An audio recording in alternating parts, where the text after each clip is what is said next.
Now I'm the type of guy I'm always clamoring for something new, something unique, something different. And you know what? I think I might just have it this time. With the Transformers Legacy United Armorizer Magneous from the Infernac universe. Everything about this is new. Didn't know what to expect. I liked Rock Lords as a kid, and I know that's one of 3 homages here. But is this guy any good? Well, he's going to be our focus this time around in the latest GotBot True review.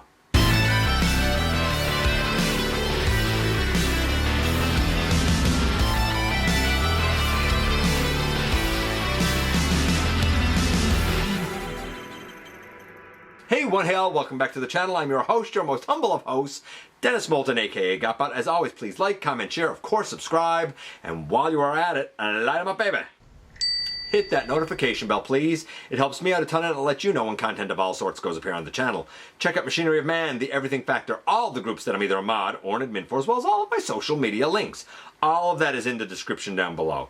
Also in the description down below, and if you're in a position to help the channel to grow, you can use the donate link. Check us out on Patreon, see what we have to offer to you through spring, or of course, hit the join button at any given time and become a channel member. And this is Magneous, and I didn't know what to think of this. I had heard good things, but I was like, I don't know, man. The more I see of this, a rock truck and stuff, I'm not sure. But you know what? The guy is spectacular. Really spectacular. Don't take my word for it, though. Let's get into the nitty-gritty. Head over to the table and take a closer look at this guy.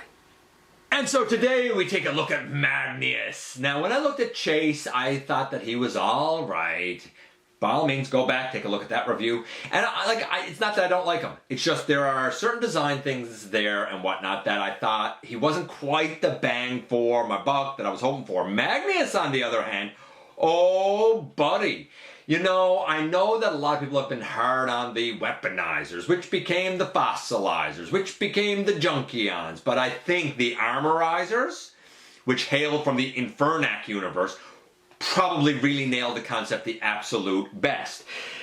Lots of inspirations here. Before anybody just says, oh, they're Rock Lords. No, they're not. The Infernac universe actually comes from the subterranean realm of Metlar from the original Inhumanoids TV show. What a wild reference for their universe. That really lends itself to being like living rock, right? These guys are no joke. Also, people noted that in his chest, you can see that it's hollow, right? When you remove the 2 tires that are there, it's hollow. Apparently that's deliberate because these creatures, unlike Cybertronians, do not have any sparks. That's not what brings life to these guys. So I think we have a lot that we can explore with the Infernac universe yet. Magneous himself, I mean, I don't know, he's a living rock, basically, that can split apart. Now, that being said, a couple of things worth noting is that we don't know the backstory of these guys yet. Also, there are inspirations here from like a couple of things, notably Rock Lords, but that's not the only thing. There's also an episode, and I can't remember which episode it is now, from season 3 of Transformers G1, where there are these rock creatures. It's also an homage to those. Certainly the core class one is an homage to that. So there's a few homages going on here. Rock Lords, you know, Inhumanoids, and one episode of Transformers itself. We'll get into well, we're not going to get into all that. We're going to get into this guy now that we have all of that out of the way. But I have to take him, and I have to take the instructions out of it because we got to look at the packaging first. And here we have the only way I can describe it as badass rock truck. I didn't think I was going to like it, but like a rock truck? Come on, that's amazing. We can see his close-up face. I like that they gave him yellow eyes. Not Autobot blue, not Decepticon red, not like Terracon purple or something. They gave him yellow eyes, something unique. I dig that. Over here we see half of the mural that comes on these packages. And back here we have, though it's on Bumblebee over here, we have him in both of his modes and like how he comes apart. I'm not going to belabor that. In this case, unlike some of the other versions of this gimmick. When this guy comes apart, we still have a mostly intact robot left over. I'll show you as we go. But that's it for the packaging. I'm only going to show this once, but man, I'm really digging this tissue paper with the Autobot logo on it. I mean, if you got a small gift or enough of this tissue paper, it'd be great to use for birthdays and Christmas and whatnot for the Transformers fan in your life. Lovely, clear, big, bold instructions. I love it. And here we have Magneous next to something that a lot of people are familiar with. The Kingdom Scorponok mold, as small as it is. But of course, something more probably apropos would be him next to Chase. Chase clocks in at 78 grams of plastic. Magneous here clocks in at a whopping 94 grams of plastic. Yes, that's what I want to see. If you want to charge me the price that you're charging me for these, then yes, give me that mass. He also has a ton of molded detail because he's rock and a boatload of paint, all wrapped up in some pretty excellent engineering. Not complicated, but very, very effective. In terms of look, I mean 10. This looks like a living rock. They nailed that rock aesthetic if you ask me. The pickaxe here that's in his hand, if you don't want that in his hand, I mean he can hold it this way, like a crossbowy type of thing. And if you don't want that, you can even, for example, take this off of the back of his arm and say, put this on the back of his arm. And this, if you wanted, could even like store down here on the leg. So if you were looking at the back of this guy and you said, oh, I don't like those hollow legs. Well, then take this piece and how is it that this fits on? I gotta find it now. Pardon me, I put this back here.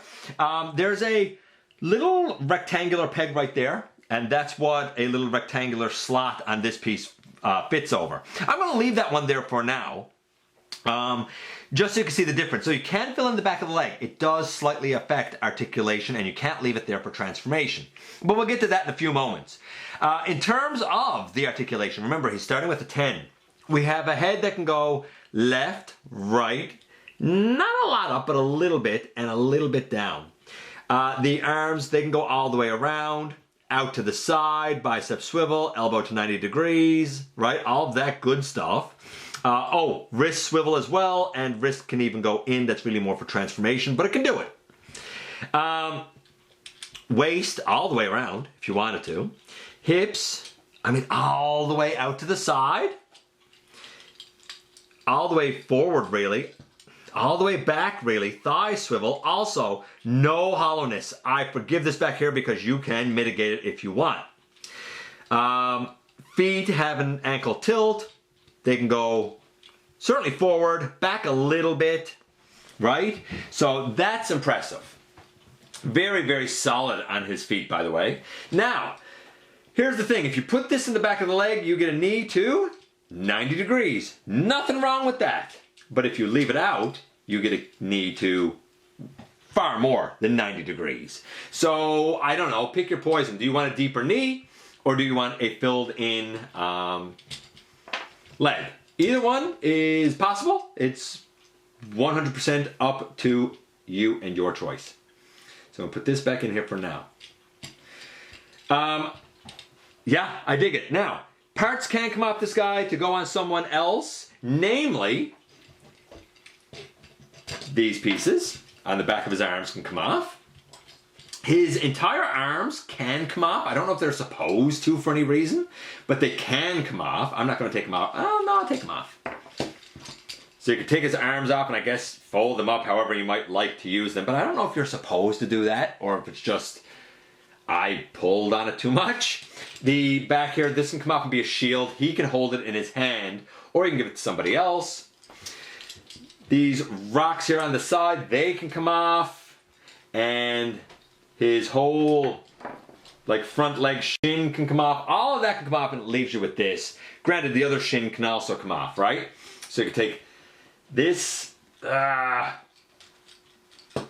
this rock piece off and this shin piece off. And you're left with basically this. You're not going to do much with it, but you are left with it. I'm just going to put the other things together and probably slap it on Chase just so you can see kind of sort of how it could be used with, I don't know, whoever. Something like this, for example. I mean, all of these kind of combinations are weird, right? So it's up to you if you want to kind of armor something up. By the way, the only thing really worth kind of noting here, because everything else is sort of hodgepodgey, is if you want to make this hammer thing out of his crossbow, basically you take the crossbow and on the top of it there are two rectangular tabs. On the, let me get that off. On the shin, there's a rectangular slot right there.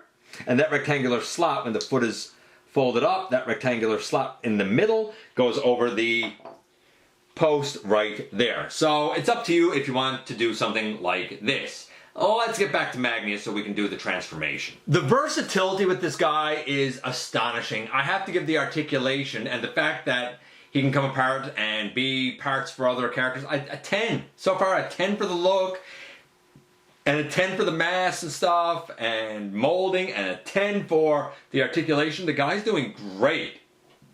I'm going to take this out of his hand and lay it to the side. All we did was take the roof off from back here. You can see there's a peg there, and the peg, or peg hole right there, and the peg right here is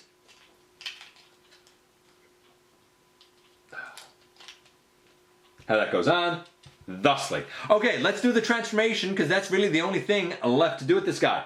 So, we're going to begin by straightening out the arms and kind of opening the chest ever so slightly, just enough to pick out, see? Just enough to pick out, why are you not cooperating with me now? Normally you do. There you go. Pick out the whole chest piece and bring it up. Once we do that and got the whole chest piece brought up, we can open out that tire and this one. I found this one over here tight the first time I did it, and fold the head in. That's the front of the vehicle essentially done. Okay, next we fold in the arms, but when we do so, we also fold up the wrist and we turn it so that the rock that's on the back of the hand is right there and it fits in on the side here perfectly. We'll do it again over here. We're going to fold in the shoulder, make sure that this piece, the removable piece, is on the outside, fold up the hand and rotate the hand so that the rock is facing on the outside and push all of that in. Wonderful. Wonderful. That looks great. Then we come to the feet and we put a foot up here and a foot up here. It says in the instructions to put the legs together now, but I find it's better to bend the knees up first and then put the legs together. So I'll bend this one up and I'll bend this one up, and I'm going to get both of those over and then make sure that they go together thusly. And last but not least, using this slot and this slot, I'm going to take the pickaxe crossbow thing, and there's a peg here and a peg here, and it fits in crossways like that, and boom, in the end here we have our rock truck mode. Oopsie, I forgot that we have to put these pieces on, or he doesn't have back tires. So I guess I'll say sorry, and now I'll say boom. In the end, here we have him in his rock truck mode, and guess what? He rolls like a champion. He rolls fantastically well. I love the shades around the windows and stuff here, because, you know, in our universe, we don't have rock trucks. This is wild. I love it. Transformation 10. Magneous has blown me away. I didn't think I was necessarily going to be in for it. I didn't know. But I'm always clamoring for something new and different. I'm excited to learn more about this universe. I'm excited to know if these guys can be somehow incorporated into some fiction somewhere. Are they good? Are they nefarious? What's the deal with these guys? I think in Japan, the race is called Infernac. But here, the universe is called Infernac, and the race is called Armorizers. So these guys are Armorizers. Yeah, absolutely dig it. 10s across the board. Who would have guessed? And here we are once again, and here he is, a man, oh man, a rock truck. Yes, I think it's spectacular. He rolls like an absolute champion. In this mode, Imagine this barreling at you. How do you defend against rocks? You know what I mean? I like the accessory storage. Yes, it's only on top, but because it's all gray and the same color, honestly, it just looks like more rock kibble on top. It's very seamless. The parts that come off on this guy still leave you with a mostly intact robot, but I suppose if you want rock armor to go on your other bots, you know what? You got the options as I showed there with Chase. But taking all of that out of it, for the transformation here, it's very simple but very effective. The legs, they just flip down and flip up and fold together, and the feet fold up on the top. But for keeping a rocky look, it makes sense. So much molded in texture and detail. The arms, very simple. I mean, they're straight down on the side and fold in, with the wrists folding up and seamlessly going in on the side. The entire chest elongates out on an armature and opens out. But like, as I'm looking at it, even on the bottom, like, it doesn't look like robot kibble underneath. It just looks like what could be, I suppose, a vehicle, a rock vehicle. The transformation is smooth and effective and easy. The look is eye-catching. It's unique. It's different. It's asymmetrical, but it's asymmetrical in a way that makes sense because it's rocks. And the articulation, there's really nothing this guy can't do, and he stands on two very sturdy feet. This is something new and unique, done absolutely right. Some people said the fossilizers, they were loose, parts fell off, and this sort of stuff. Some people said that they didn't like some of the bot modes of the weaponizers and how you had to take them apart and do parts forming to make them work. A lot of people said the Junkions nailed it, and I kind of think the Junkions did. Though, to be fair, something like Crash Bar did have really loose legs, at least on my copy. This seems like the apex of this gimmick done right, giving us something new. I cannot wait, and I hope the day comes that we learn the origins of the fossilizers, that we learn the origins of the Infernac universe, that we learn the origins of the armorizers. There's a lot of new fiction that can definitely be explored here and give us some engaging characters, if handled right. But for now, this, if you've been wondering about it, don't wonder anymore. It is fun, it is functional, it is fantastic. Let me know what you think about Magneous. Strong start to United, if you ask me. I appreciate you guys coming by, giving me some of your extremely valuable time. I do know how important it is to you. If you're in a position to help the channel to grow, you can use the donate link. Check us out on Patreon, see what we have to offer to you through Spring, or of course hit the join button at any given time and become a channel member. While you're at it, hit the subscribe button. Stick around, have some fun with us here on the channel. And don't forget for one moment, for 1 second, that you right there, you do make a difference in the world. And I look forward to the next time that you and I get together to have another visit, either in the live streams on Thursday nights, at the stop motion premieres, or the old fashioned way right here inside the videos.